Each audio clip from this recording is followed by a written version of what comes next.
Shalom dan selamat pagi saudaraku. Tak henti-hentinya kita mengucap syukur atas kebaikan dan kasih Tuhan di dalam hidup kita. Sebelum mendengar pesan Tuhan pagi ini, mari kita berdoa. Bapa, di dalam nama Tuhan Yesus, kami bersyukur untuk berkat perlindungan Tuhan dari malam hingga pagi hari ini. Terima kasih Tuhan, kami diberi tubuh sehat, kuat, hati yang penuh sukacita dan damai sejahtera-Mu. Pada saat ini kami kembali mau mendengar pesan-pesan firman-Mu. Jamah hati kami Tuhan, agar kami dapat mengerti akan kehendak-Mu. Hanya di dalam nama Yesus kami berdoa. Amin. Tema renungan kita pagi ini adalah jangan disimpan. Firman Tuhan diambil dari 1 Petrus 2 ayat 1-5. Demikian firman Tuhan. Karena itu buanglah segala kejahatan, segala tipu muslihat, dan segala macam kemunafikan, kedengkian, dan fitnah. Dan jadilah sama seperti bayi yang baru lahir, yang selalu ingin air susu yang murni dan yang rohani, supaya olehnya kamu bertumbuh dan beroleh keselamatan, jika kamu benar-benar telah mengecap kebaikan Tuhan. Dan datanglah kepadanya batu yang hidup itu, yang memang dibuang oleh manusia, tetapi yang dipilih dan dihormat hadirat Allah. Dan biarlah kamu juga dipergunakan sebagai batu hidup untuk pembangunan sesuatu rumah rohani, bagi suatu imamat kudus, untuk mempersembahkan persembahan rohani yang karena Yesus Kristus berkenan kepada Allah. Saudaraku, tidak bisa dibayangkan bila di rumah kita tidak ada tempat untuk membuang sampah atau kotoran rumah tangga. Sampah berserakan di mana-mana, sebelum lagi sisa makanan yang tidak segera dibuang pasti akan menimbulkan bau yang tidak enak.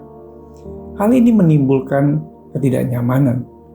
Jangan sekali-sekali memandang remeh orang yang bekerja mengambil sampah di rumah kita. Kalau tidak ada mereka, apakah kita sendiri mau membuangnya? Ketika kita menginginkan sesuatu yang baik, maka hal-hal yang tidak baik atau sampah yang masih ada di area hidup kita harus dibuang. Sayangnya, kita selalu punya 1001 alasan untuk tetap menyimpan dan menyembunyikan sampah-sampah atau hal-hal yang kotor. Rasul Petrus menegaskan bahwa agar hidup kita dapat dipakai sebagai batu hidup untuk pembangunan suatu rumah rohani, bagi suatu imamat kudus, kita harus berani membuang segala kejahatan, segala tipu muslihat, dan segala macam kemunafikan, kedengkian, dan fitnah. Ada hal-hal yang harus dibuang di dalam kehidupan kita. Kejahatan tidak hanya berkenan dengan tindakan atau perbuatan secara fisik, tetapi di dalam hati dan pikiran kita juga seringkali timbul niat-niat jahat. Seandainya ada niat jahat dalam hatiku, tentulah Tuhan tidak mau mendengar. Tipu muslihat, walaupun dunia ini dipenuhi dengan tipu muslihat, orang percaya dituntut untuk tidak terbawa arus dunia ini. Tuhan mau kita hidup dalam ketulusan dan kejujuran.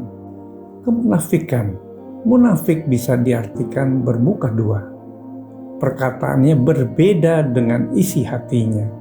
Sudah tahu apa yang benar, sudah mengerti kebenaran, tapi tidak melakukannya. Kedengkian, jangan sampai kita menyimpan dengki di dalam hati. Selama masih ada dengki, jangan berharap Tuhan menjawab doa-doa kita. Fitnah, ingat, hidup dan mati dikuasai lidah. Karena itu, lidah kita harus memperkatakan apa yang benar dan positif. Jangan memperkatakan yang buruk tentang kelemahan dan kekurangan orang lain.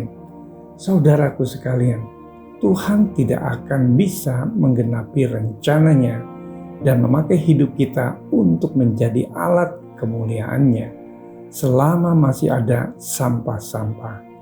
Tuhan menghendaki hidup kita bersih dari segala yang jahat, karena Dia sudah menebus hidup kita dan mengangkat kita dari lumpur dosa. Mari kita bersatu dalam doa. Tuhan Yesus, terima kasih untuk renungan firman-Mu pagi ini.